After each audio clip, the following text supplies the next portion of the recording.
Good morning, everyone. See, everyone's polite. They say good morning. I'm Mickey Gousset. I am a principal consultant team lead with Infront Consulting Group. And this morning, you're here to learn about bots. Yes! I would like to introduce my best friend in the world right here. I thought it was going to be a bot. I'm actually your best friend. No, you are actually my best friend in the world. I'm not replaced by a piece of software. Well, fantastic. Well, good morning, everyone. My name is Brian Randell. I'm a partner with MCW Technologies, and I guess I'm your best friend. That's awesome. You are my this best is my friend. best friend. We like each other. We've been doing this together for almost 10 years now, and it's just super exciting to get to be up on stage with Brian. So we got more slides at the end to tell you about us if you care, but since we are on trying to keep it tight to 45 minutes, the first thing I have to ask you, though, is I am from Tupelo, Mississippi, in the United States, and we are a small 25,000 person town that has over 100,000 people a year, most from Europe, come to my small town. So I was curious if anyone in here knows why Tupelo, Mississippi is world famous. Yes. There you go. He raised his hand. So the birthplace of Elvis Presley. Yes, sir. And for your win, you get an official hat from the birthplace of Elvis Presley. So thank you very much. Okay, now that we've gotten the fun out of the way. Oh, that was the fun part. That was the fun part. Now we have to do the work part.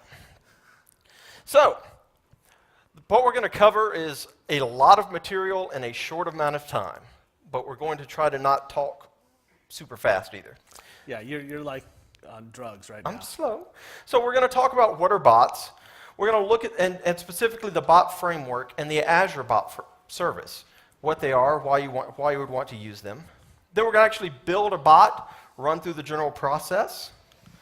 We're going to look at some other more detailed examples, such as form bots, such as Q&A bots, Lewis bots. Well, we'll talk about Lewis. Talk about Lewis. Look at how those bots can be added into different channels.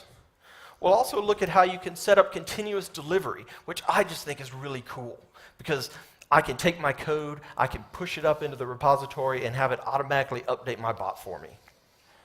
We're going to look at a couple of different ways that you can debug these bots as well. And then finally, integrate them into other third-party channels. So we have a lot of, you're going to walk out of here, hopefully, with a lot of information that you can use to start building out your own bots. But first, Brian, what would you say a bot is? I would fundamentally say that a bot is an app type. The best way to think of it is think of your mobile phone, right? Your phone is generally not used as a phone very much, right? It is your internet communicator. It is your data center in a pocket, and it's powered by apps, right? And fundamentally, the app interface that we've had to adjust to in building mobile applications is what we're doing today with bots. Bots are effectively a new user experience on top of your systems. So you don't have to think about, how am I going to build an application that's a bot? You think about, how can I enhance my systems, my services, with a bot-based user interface? So if you think about building an application today, you probably wouldn't build one without a mobile experience and probably without a web experience. Moving forward, we're going to see how we can bring those two together in the form of bots. And the way we look at the user experience is that a bot can be surfaced through different channels, and those channels can be interacted with users sometimes through the keyboard, through voice, or through other technologies. How many people in here have used Siri or used Cortana at some point? There you go. You've worked with a bot. Pretty much everyone in here probably knows what a bot is. The reason we're talking about bots now is because a lot of people aren't living in their email anymore. They're living in, how many people use Slack or Microsoft Teams? See, how many people live in Slack or Microsoft Teams? How many of you get any work done? Sorry. Thank you. So we have all this cloud computing that's available to us. We have all these channels that people are using. So we want to actually be able to find people in the channel that they're using. My kids live in Instagram and Snapchat. So, I mean, they have specific things that they use. So we want to reach out to people in those specific channels. Now, one of the things that I like is that Microsoft provides this bot framework that gives us a bunch of tools and services to both help us build our bots, deploy our bots, but also interact with these other channels without having to worry about, say, the operating system that someone's running on, or even the app necessarily that they're running on that operating system. Wouldn't you say? I would agree. Would you agree? Would you like to talk about this slide? Would you like me to talk about this slide, Brian? Did you draw this slide? I did not. This slide is a great, so you'll notice if you look at my slide deck later that I like bullet points. This is a great slide that actually comes from the Microsoft documentation, but that I think is a great example that defines kind of what we're going to be doing today in this talk. Perfect. So if you look at the slide, basically we're building a bot. And with the bot framework, what we're building is simply an ASP.NET web app. So you could then host that in Azure or some other cloud service, or yourself if you wanted to. But the web app that we're going to build, obviously it's going to do some work. That work could be querying databases on-premise that we have. It could be accessing machine learning. It could be accessing other services. And then we're going to take that bot and we're going to hook that bot into the bot connector service. So what's the bot connector service do for us, Brian? So fundamentally, if you think about what's going on, you have a many-to-many situation where we have to aggregate backend services. Those services might be provided by Microsoft in the form of cognitive services. Or if you need to take it a step back, it could be from any third party, right? Amazon offers their Alexa service, and they have a set of services built on top of AWS that has features you might want to use. So fundamentally, your bot is this front end. You can think of the bot service connector framework as providing you with foundational services so you don't have to think about the raw plumbing, connecting messages, handling queues, handling state transition. So they're going to handle that for you and make it easier to plug and play through the various backend services through things like channels and connectors. Exactly. Essentially, if I want to plug into any of, say, these other third-party applications, I don't have to modify my code specifically for those applications. I just do a couple of steps, which I'll show you, and it works. Are you saying it's magic? I'm not saying it's magic, but Okay. I'm saying even I can do it. Well, then that says a lot. There you go. So there are a couple of core concepts that we want to just get out of the way, so as we use terminology this morning, you know kind of what we're talking about. So we've kind of broken these into external and internal concepts. We've already talked about channels. Channels are basically these third-party things that we want our bot to talk to, like Slack or Teams or, WhatsApp or whatever channel you want to use. Yep. We've talked about the bot connector service, which is what does the heavy lifting of letting us connect to that channel without having to actually code our application in a certain way. Then we've got what we're classifying as the internal pieces of this. Right? So we've got an activity. Mm-hmm. Do you know what an activity is, Brian? I don't. Why don't you tell me what an activity is? Would you like me to tell you what an activity is? I would. So an activity is basically an object. It's what we use to pass information back and forth using the bot connector service to and from the channel and to and from our application. Pretty good. See, do you like that? I like that. I'm not going to say I stole that definition, but Okay. I did. The most common type of activity you're going to deal with is the message activity, right? It's whatever somebody has typed, whatever somebody has said. There are several different activity types, including, has someone started typing, has someone quit the conversation, but the message activity is the one that you deal with the most. The other couple of terms you may hear this morning are dialogue. Do you know what a dialogue is, Brian? No, I don't know what dialogue is. Oh, you're not helping me out here at all, Brian. So a dialogue is basically how we manage workflow in our bot. So again, bots start conversations, and in a conversation, you have a dialogue, kind of like what I'm trying to have with Brian unsuccessfully. And what the dialogues do is they perform some of the heavy, that's where you put your code to do something. And as you'll see, we can have multiple dialogues, we can make dialogue paths. Dialogues can be incredibly easy or they can be incredibly complicated. If you think about a dialogue, the dialogue... Now I can do it now. So dialogues, there's a base implementation that you'll find from the bot framework. From there, you can extend it yourself and provide foundational services. And one of the examples we'll look at, we combine multiple dialogue types together in the form of handling authentication, in handling displays of data in a sequence, as well as handling the flow between one conversation and another. So once again, a dialogue is, at the end of the day, there's a base type in the framework, both available for C#, and then there's a data structure available in Node.js for JavaScript developers. And then for rich cards, when we talk about the bot, right, a most common experience you think about is a standard, you type something at the keyboard and a response comes back. But we also want the ability is to provide rich data in the conversation channel. So the ability as simple starts with things like think emoji, right? A little graphical representation. We'll then take it to the next level and maybe include a bitmap image, maybe include rich controls. One of the nice things about the bot framework is that they have done the legwork so that regardless of what channel you're using, you can say, I want a standard representative card, let's say a card of choices, A, B, and C. And it will be represented in a standardized format on each channel. You don't have to worry about it, all right? Think about it, it's the kind of the promise of how we've had with things like HTML, to where regardless of the browser, it should effectively render the same if you get your CSS correct. The bot framework connector and the SDK take care of that for you. In addition, they have what are called adaptive rich cards. And what they do is they look at the runtime and they say, well, this device or this channel does not support visuals. A good example is Cortana. When you use Cortana on your desktop PC, Cortana's ability to use both voice to interact with you, the ability to interact through the keyboard, as well as on the Cortana surface, she can display information visually. On the other hand, the forthcoming Cortana device from Harman Kardon is only a voice device. So the adaptive cards have to be able to translate that kind of conversation, right? It's very much if you're having a conversation with someone who can't see, who can only hear. And the bots are designed to handle that. And as you mentioned, we can build bots on this framework using both C# or Node.js. I'm kind of old school, so I'm going to be using a bunch of C#. Okay. So if you're going to start doing this, you don't get the tools installed out of the box with Visual Studio.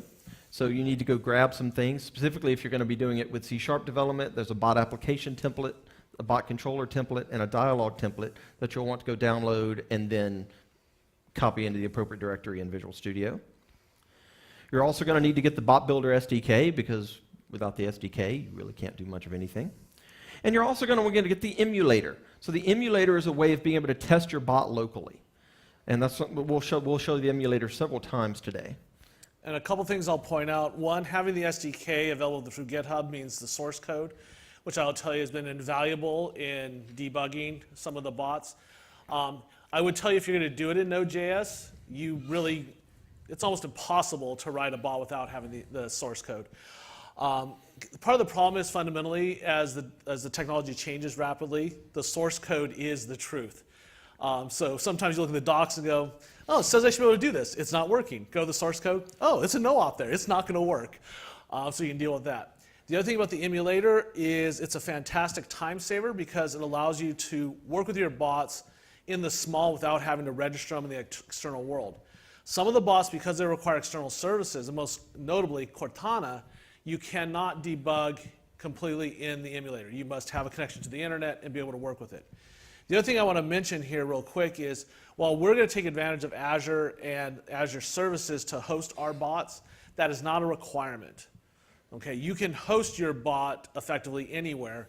It's just a matter of making sure it's available and has the services connected together through the channels as well as through the bot framework service. Good point. Again, at the end of the day, it's just an ASP.NET web app. Well, if you're using C#. If you're using Node.js, it's just a web app. But real people use C#. So now, when you build these bots, there's a couple of different ways you can get started. One is directly with Visual Studio. I can go into Visual Studio, I can start up a new bot project and can build it that way, and then I can right-click Publish and push it out. Or, if you live in the Azure world like I do, they also provide an Azure bot service. Now, what the Azure bot service does is just kind of speeds up the development of your bots. It provides you some pre-built templates. It goes ahead and hosts it for you out there. So, why don't you show me and quit talking about it? Because I haven't gotten to the demo slide yet. Oh, there we go. Okay. We have to get to the demo slide first. Just thought they might want to see something. All right, let's find the right thing. So, that's for later. That's for later too.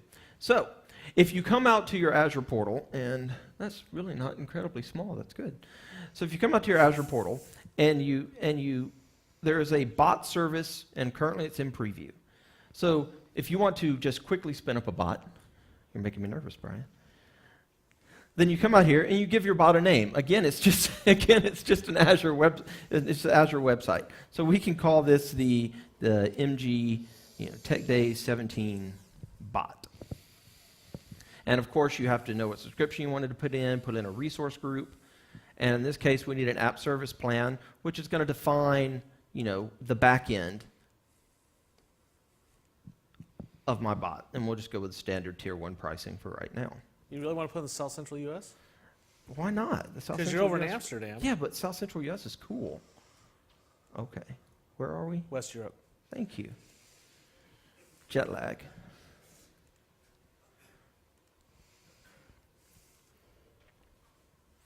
So what we're going to do is create this, and this will take just a moment. And what's going to happen, what it's going to do behind the scenes, is it's going to spin up the website. It's going to grab the code. It's not going to create the code yet. It's just going to create the general template of the bot for us. And then there's a couple of steps we'll have to take in a moment. Now this is where we hope that it goes fast versus slow. Otherwise, Brian has to tell jokes. All right, so a bear in the woods, a bear and a rabbit are in the woods, and they decide they got to go potty. So while they're doing their business, the bear says to the rabbit, "Do you have trouble with poo sticking to your fur?" And the rabbit says, "Why, no, it doesn't." And the bear goes, "Great." Wow. Perfect timing, Brian. Thankfully, the resource is finished. So we spin this up. We go to our resource real quick. I'm going to remember that.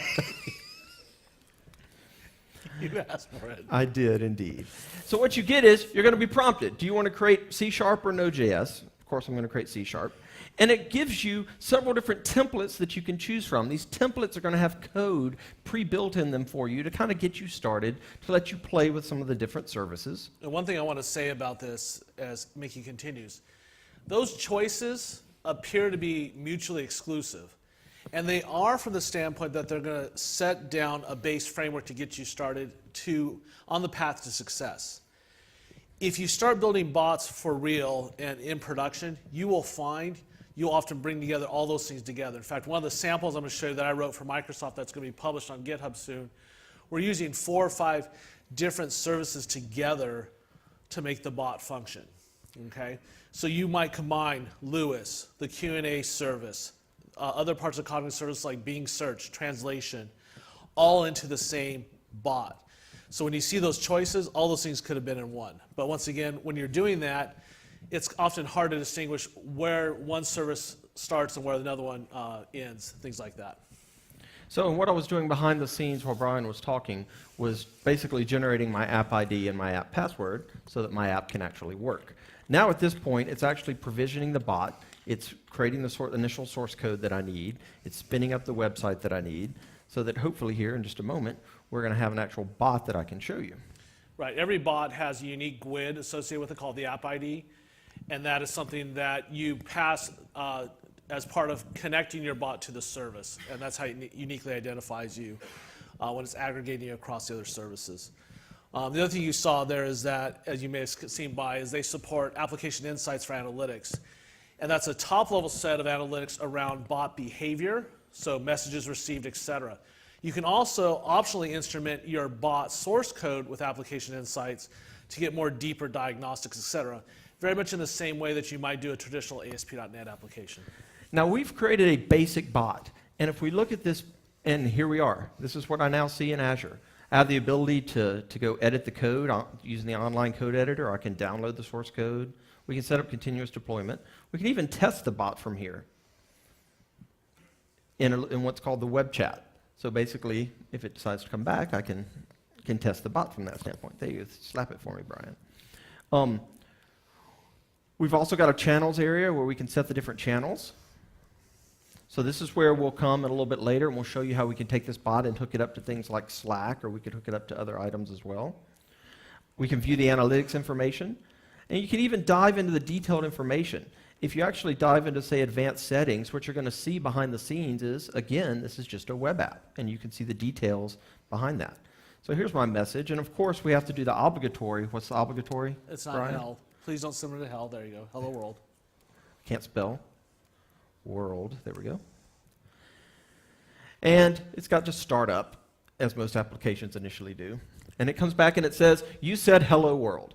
Because it's a really smart bot, all it can do is tell me what I typed in. But what's happening behind the scenes is, let's go look at the code editor real quick.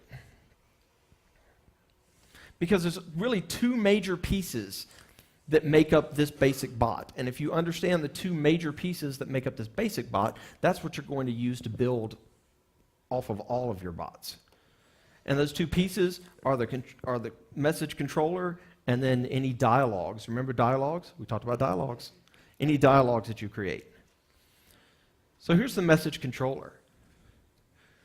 And in the message controller, the main activity that we care about here is this post activity, which is this post method, which takes an activity.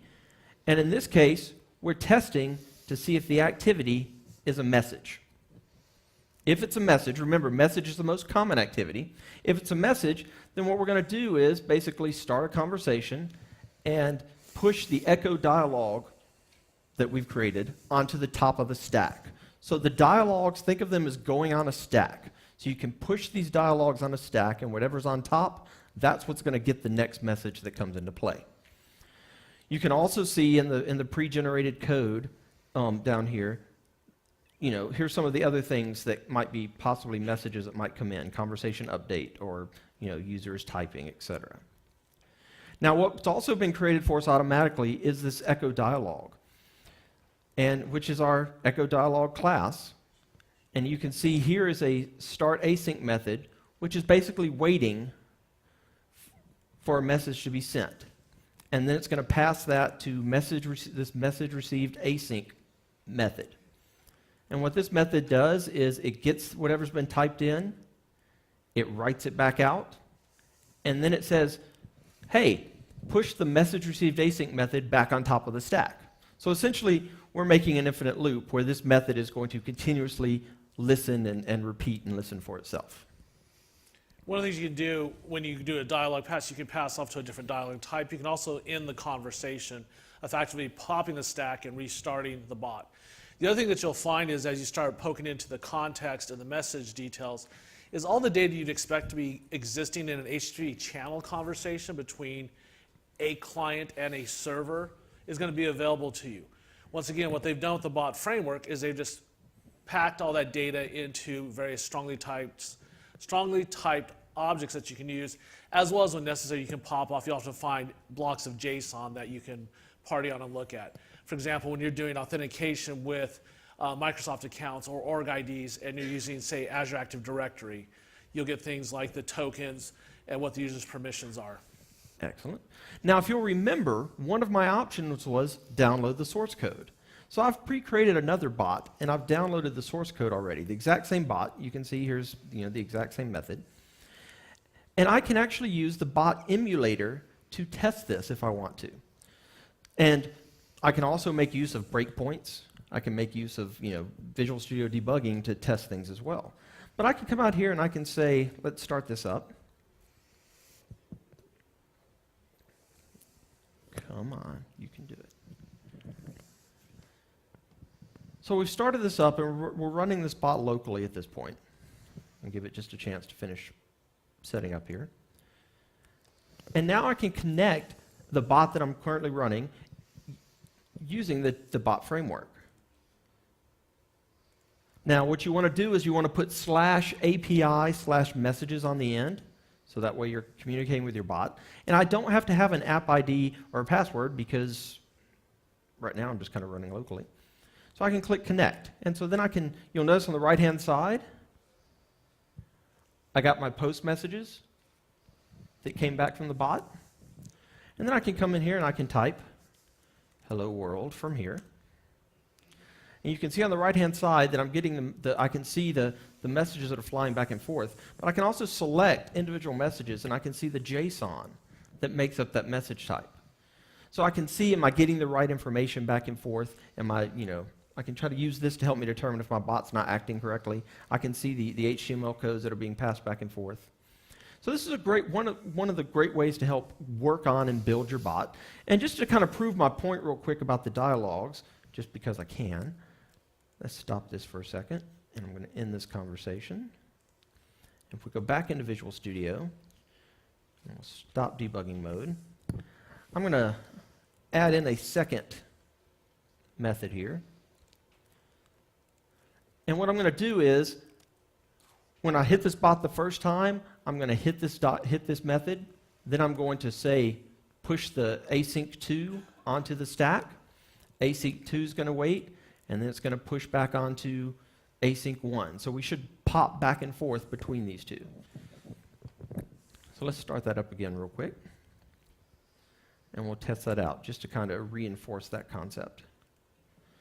So if I connect back, and I say, hey, Brian, then we can see that that went to async1. And then if I say, hey, Mickey, it went back to async2. And then we're popping back and forth. So if you really wanted to, you could build a bunch of dialogues and be able to structure your bot to go from dialogue to dialogue. May not be always how you want to do it, though, would it? No. I didn't think so. And with that set up, what we want to do now. So what have we showed you? We've created a basic bot. Basic, yes, but it defines a bunch of the concepts that you're going to use in any kind of bot that you create. So now, let's look at some of the other kind of bots that both the Azure Bot Framework can build for you out of the box, as well as, if you really get down and start building your own bots, what you can do. First up is the form bot. Okay. As you can imagine, as you saw, building guided conversations with dialogues can be a little bit difficult if you're starting to build a very, long conversation or gathering a bunch of information. So the bot framework allows us to make use of something called form flow, which is basically going to dynamically generate the questions that the bot will ask the user based off of a class that you define. So you'll define a class with properties, and then the form flow basically takes that class and says, okay, let me gather the information for this class. Pretty much nails it. Yeah, if you basically think about, any of you ever build VB applications, Windows forms, web forms? You built a form, right? It doesn't matter. Think of asking someone to fill in the address. You need their name. You're going to want a street, city, some kind of postal code. Well, imagine if you say, well, where do you live? And they give you the city. You know to ask them, well, you need to give me additional information if you're having a verbal conversation. Form flow does the same thing. Depending upon the amount of data the user provides you in the initial entry point of the conversation, the form flow will know to ask for only the data that's missing. In addition, you can decorate the definition of the form so that it can do things like validation. You can specify that a piece of data you want can only be a number. It can only be a date, right? It can be a certain size. And they will do auto handling of the data input for you automatically. Naturally, when you've gathered all the data, you can examine it individually and go back. But the nice thing, it allows you to be intelligent and not ask the user for information they've already provided to you. And we're going to show you an example of that here in just a moment. There's also a Q&A bot. How many people deal with, have looked at frequently asked questions or facts in the past? I have. So a Q&A bot's basically a way of using a knowledge base to answer your user questions. We've got an example of this that we'll show you as well. Now, to make this work, you make use of one of the services called Q&A Maker, which allows you to basically define your key value pairs, your questions and your answers. And you can train it to say, okay, this question should provide this answer, things like that. And the nice thing about the Q&A Maker technology is you can upload a Word document, you can point to a website. And one of the nice things is it actually bifurcates the work for handling the data from the implementation of the bot itself. So you can have a non-programmer maintain the data source using simple tools like a website or a Word document. and yet the bot can be updated with new information to answer new questions, and over time it can get smarter, because what will happen is as you ask questions, the heuristics in the service will collect this information, and you can see, oh, people keep asking this question. Let's provide an answer as opposed to, I don't know. And again, the Q&A maker is part of the cognitive services family of things that you'll hear us talk about. And finally, there's Lewis. Who's Lewis? Well, Lewis is the language understanding service, which is also part of the cognitive services. Lewis is an example of where you will find, as you start to build rich bots, that it will be an active component of your bot. So the first thing I'll tell you, based upon the audience, thankfully Lewis is not US English only, Dutch is supported, and you can make your bots multilingual. Fundamentally what you do is you define a model based upon the type of conversation you expect to have with the user. So a couple examples that we have published. We're going to show you one here today, which is, anybody like going on holiday to sunny locations with pools and the beach? Well, I do a lot of traveling, and unfortunately, it's not always to the exotic places. But I thought, when I do go to some place warm and sunny, I unfortunately like to maintain my pasty whiteness. And therefore, I require access to a cabana. So wouldn't it be great if you could ask a bot to book you a cabana? So what we did is we created a model around booking a reservation. So first of all, if you think about booking a reservation, what does that entail? You want to reserve something. There's probably a temporal condition, a date, a time, a length. And so what you're able to do is you define a model made up of entities, and those entities get broken down into tokens when the user types or verbalizes something into the system. Once it does that, you're provided with that information, with the system scoring how likely it thinks that the question asked by the user matches your model. You're then able to break it up into pieces and, if necessary, ask for additional data. Once you do that, you can then perform the action. Lewis takes care of handling both verbal through voice as well as keyboard-based interaction. And they support a number of languages. I think there are over 20 today. Some of the languages, unfortunately Dutch is not one of them, include even pre-built models. So like working with calendars is a pre-built model. Working with recreation data, pre-built model.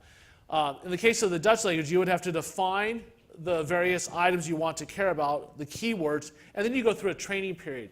And over time, it starts to recognize certain key sequences.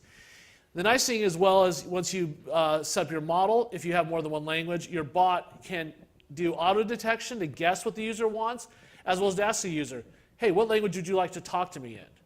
And the user can change that, and you can recognize that. Now, one of the things you also need to do when you think about bots and you enable conversation flow is you should think about, number one, how you recognize a greeting, how you recognize anger, right? Because people get upset, as well as tell them the weather and a joke. Those are the common things that people ask.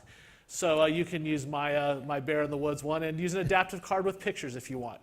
But otherwise, I think we might want to show them how Let's show them. Let's show them your Cabana bot. How about that, Brian? All right, so this Cabana bot, I published it and made it available through the Skype channel. And so what Mickey's going to do is he's going to go over to Skype. I hope. Yep, there we go. Okay. And so why don't you say hello? Hello. Now, this is actually deployed over in the US, so that it may or may not decide to come back. Now, I've got mine set in a free ASP.NET web service, so it's going to get woken up.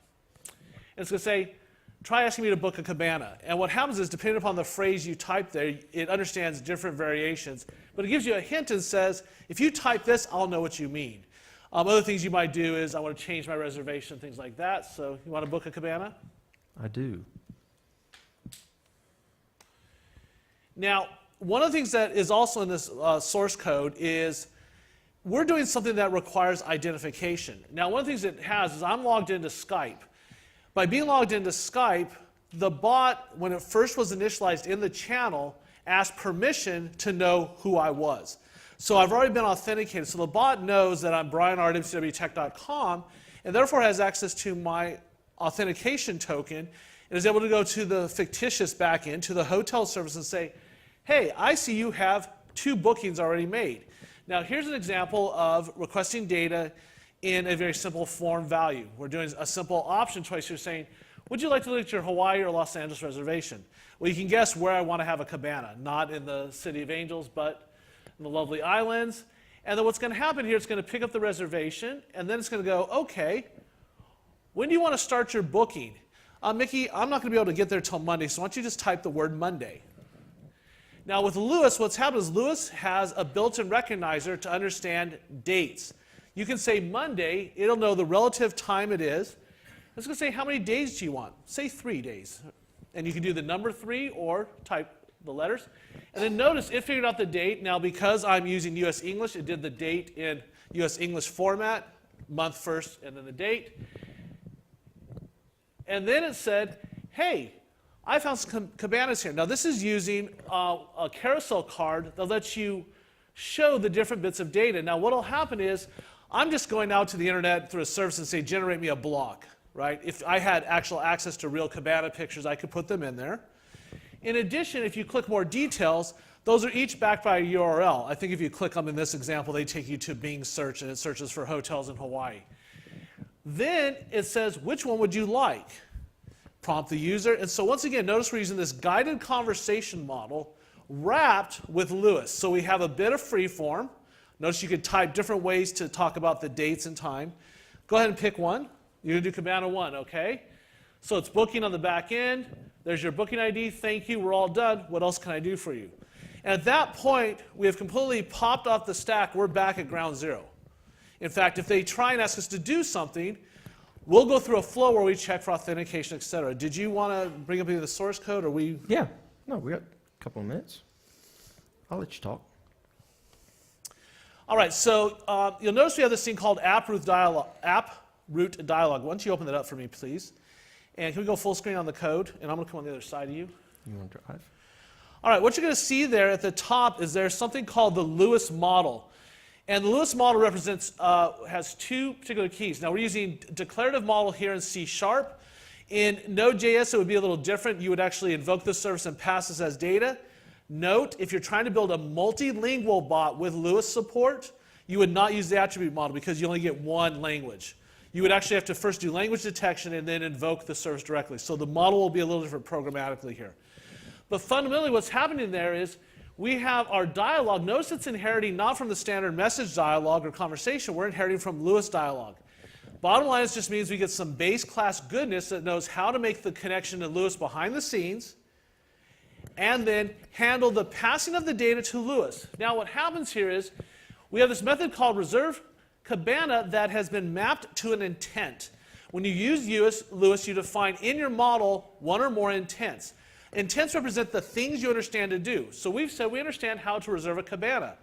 We might have cancel a cabana booking. We might have book a hotel room, book theater tickets, right? Whatever the services we want our bot to provide will be modeled as intents. Then what happens here is when the message is received, Lewis gets a shot at it, right? It's able to crack the message and look at the data. We still can look at the raw data and guess on our own. But parsing text-based messages with things like regex, et cetera, Lewis is worth every penny. So then we come through here, and you'll notice this. We get the awaitable message, and then, most importantly, I'm doing this result.try_find_entity. I'm basically going in and saying, hey, take a look and see if this is a request for a cabana. And does it look like you're confident that it's over 50%? Remember, Lewis is going to score every request to see how confident they think it matches the intent. If it's bogus, in other words, too low, sorry, I don't think you're asking for a cabana. I'm going to bug out, right? Please rephrase your question, however. Otherwise, if it works, we come down here and we say, post-async is just one of the ways we can pop a message back to the user, but to tell them, hey, I'm still working on things. And then we take the context and notice this new app auth dialog. So this is a custom class that we wrote with the help of a Microsoft framework that handles authentication through either a Microsoft ID or a Microsoft org ID, basically Azure Active Directory. If you go select app auth dialog and go to F12, we'll jump over there. Assuming I can hit F12. There we go. There you go. Scroll down a little bit. So what we've done is we basically you have to register your application with Microsoft, get an auth ID. The user will have to authorize this the very first time they talk to your bot. And then we go through here, and the data is not so much, keep scrolling down a little bit. Pause right there. What happens here is we basically go through a conversation with ourselves trying to figure out, do we have enough data? Do we need to prompt the user for their credentials? Now this is where you run to a fun issue, depending upon the channel you're working with. This will not work with a Cortana device because Cortana does not currently allow you to auth through a device. So you'd have to tell them, I'm sorry, I can't authenticate you here. Please could you go use another mechanism? And then you would give them choices like Skype, a web page, etc. Authenticate, and then you'd be able to do it from there. You have 1 minute. I have 1 minute? No problem, almost done. So then we go through, and we basically just go through a conversation dance. It's basically OAuth 2, where we go through, make sure we have a valid token. If the token's expired, get it refreshed. And then we go back and actually do the process of the conversation. So if we go up to Cabana reservation dialog, assuming we're authed, notice right there, we're going through, we've got the user info online, I think that's 24.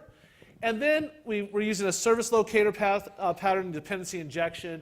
And we just go through and perform the standard flow there of asking them questions about whether they want to book a Cabana, searching, etc. Probably the biggest thing you have to be aware of is whether you're doing C# or Node.js is you got to know how to do async. Everything in working with bots is async and stateless.